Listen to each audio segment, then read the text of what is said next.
I did not remember the exact moment Dignity left the room. It wasn't when he asked for the divorce. It wasn't even when the papers were signed. Those things had the cold predictability of weather reports. You see them coming even if you don't prepare. It was the door. Not slammed. Not dramatic, just closed with the firmness of someone finishing a task they believed was overdue. My suitcase stood beside me like an obedient animal. One bag, a coat, a silence I didn't know where to put. He did not shout. That almost made it worse. "I've transferred what's fair," he had said earlier, eyes fixed somewhere near my shoulder. "You'll manage." Fair, a curious word. Flexible, stretchable, capable of shrinking when needed. The apartment hallway smelled faintly of someone else's dinner. I stood there longer than necessary, not because I expected him to reopen the door, but because I needed my body to catch up with the fact that my life had just been reduced to portable weight. The first nights blurred into logistics, a friend's couch. Then another, polite gratitude rehearsed until it felt like a part-time job. I avoided mirrors when possible, not from shame exactly, but from exhaustion. My reflection looked like someone rehearsing resilience without conviction. Money was a quieter problem. It doesn't scream, it tightens. I counted, recounted, subtracted optimism. That was when I remembered the card. It had been sitting for years in an envelope I never opened, tucked into the back of a drawer like an artifact from a version of my life that felt embarrassingly sentimental. My father had given it to me long before the marriage. For later, he had said. Later always feels theoretical until it arrives uninvited. I found the envelope in a borrowed bedroom, its edges softened by time. My name was written in his careful handwriting.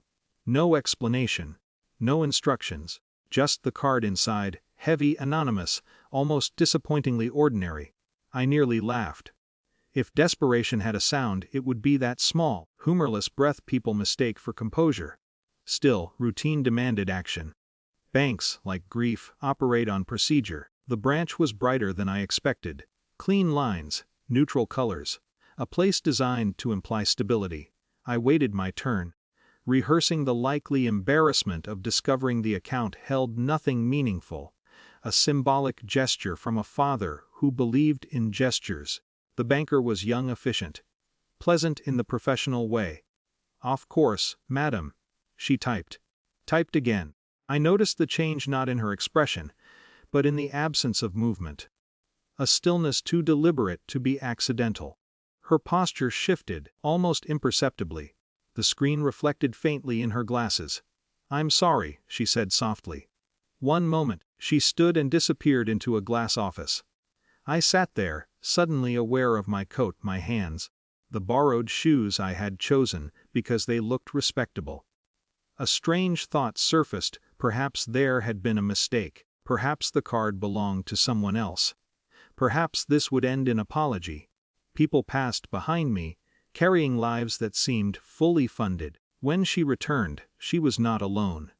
The older man beside her carried authority the way some people carry fatigue, naturally, without display. He did not smile, he did not frown. He regarded me with an attentiveness that felt unnervingly specific. "Madam," he said, lowering his voice. Something in my chest tightened in anticipation of bad news dressed in politeness. "You need to see this." There was no drama in his tone, no theatrical suspense. Just an institutional gravity I could not interpret. He turned the screen. Numbers have a peculiar power. They are abstract and devastating at the same time. For several seconds my mind refused cooperation. I recognized the digits individually, but not collectively. The scale felt implausible, like a typographical error inflated by optimism. "I don't understand," I heard myself say. He nodded, as though confusion were expected. "This account has been active for many years. My father's name appeared on the records. Not a gesture, not symbolic, not sentimental, a structure. Memory reorganized itself violently. Conversations I dismissed. His careful questions about my work, my independence, my assumptions about security. His habit of saying little while doing much. I thought, I began, then stopped. Because what had I thought? That love was protection enough. That fairness was stable. That later was distant. The banker spoke gently, but the room had already changed. The same lighting. The same neutral colors. Yet the atmosphere now carried a subtle recalibration. Questions framed differently. Tone adjusted, my presence no longer provisional. Nothing visible had happened. Everything had shifted. Walking out of the bank, I did not feel triumph. There was no cinematic surge of vindication, no satisfying internal applause. Instead, a quiet, complicated weight settled in. Relief, yes, but also something closer to grief. Not for the marriage. That loss had completed its work. For the version of myself who believed stability could be outsourced. For the years spent mistaking dependency for intimacy. For my father, who had understood something about the world I preferred not to examine. My phone buzzed later that afternoon. My ex-husband's name. I watched it ring, not with bitterness. Not with satisfaction. With a strange neutrality that felt, unexpectedly, like dignity returning not as emotion, but as choice. I let it go to silence.